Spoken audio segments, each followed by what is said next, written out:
بسم الله الحمد لله والصلاة والسلام على رسول الله وعلى آله وأصحابه ومن والاه أما بعد السلام عليكم ورحمة الله وبركاته እያንዳንዱ የሰው ልጅ ምድር ላይ ሲኖር ማሳካት የሚፈልገው የራሱ ግብ ይኖራል።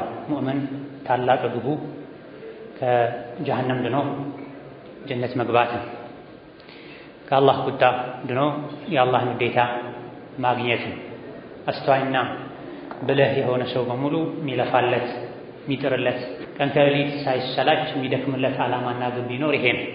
የአላህን ውዴታ ማግኘት፣ ከቁጣው መዳን፣ ከጀሃነም ድኖ ጀነት መግባት። ከዛ ውጭ ያሉ ዓላማዎች፣ ግቦች በሙሉ ሳነዊ ነገር ናቸው፣ ተጨማሪ ነገር ናቸው። ከተሳኩ አልሐምዱሊላህ፣ ካልተሳኩ ያን ያክል ሙስሊምን የሚያስጨንቁ ነገሮች አይደሉም። إذا صح منك الود يا غاية المنى الكل هين وكل الذي فوق التراب تراب የምኞቴ ሁሉ ጫፍ ጥግ የሆንከው አላህ ሆይ ያንተ ውዴታ ለኔ ከተሳካለኝ ከዛ ውጭ ያለው በሙሉ ቀላል ነው፣ ከአፈር በላይ ያለው ሁሉ አፈር ነው ተብሏልና ዱንያ ላይ ሀብትን ለማግኘት፣ ስልጣንን ለማግኘት፣ ስኬትን ለማግኘት የሚደረገው ጥረት ሁሉ ጀነትን ለማግኘት ከጀሃነም ለመዳን የሚደረገውን ጥረት የሚያደናቅፍ የሚያኮላሽ መሆን የለበትም። ባለንበት ጊዜ ሀሳብ ጭንቀት በዝቷል።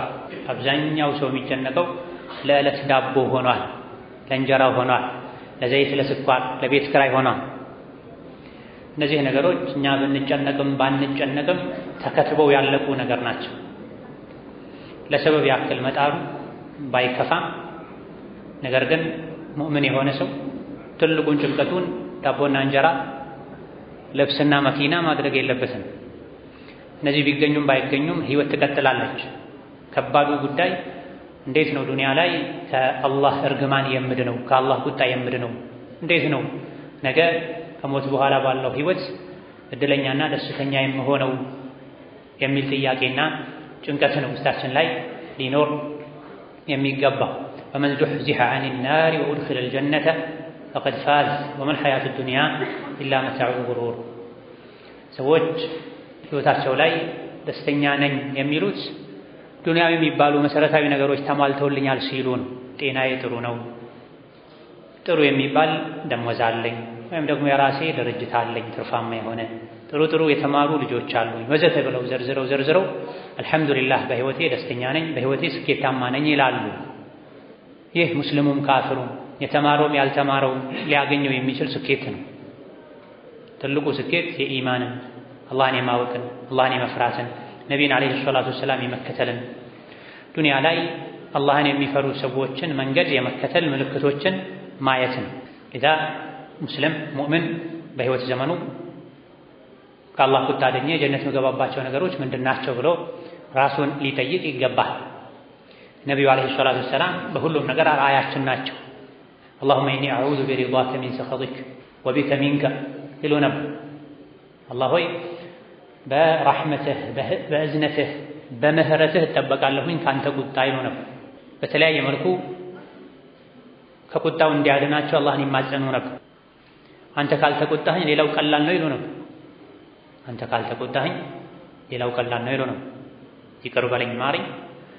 የተለያዩ ፈተናዎች ሲፈራረቁባቸው መካ ላይ አንተ ተቆጥተኸኝ ካልሆነ ይሄ ችግር የለውም ብለዋል። ጫማቸው በደም ተሞልቶ የሀገራቸው ሰው መግቢያ ሳተዋቸው በፈል ሀገር ሄደውም በድንጋይ ተቀብለዋቸው መካ ዙሪያዋ ሲጠባቸው ጌታዬ ሆይ ተቆጥተኸኝ ከሆነ ነው ነገሩ እንጂ ካልተቆጣኸኝ ችግር የለውም ብለዋል ዓለይሂ ሰላቱ ወሰላም። ጠዋትና ማታ ከሚያደርጓቸው ዚክሮች አንዱ ከቀብር ቅጣት ባንተ እጠበቃለሁ፣ ከጀሃነም እሳት ባንተ እጠበቃለሁ ይሉ ነበር ነቢ ዓለይሂ ሰላቱ ወሰላም።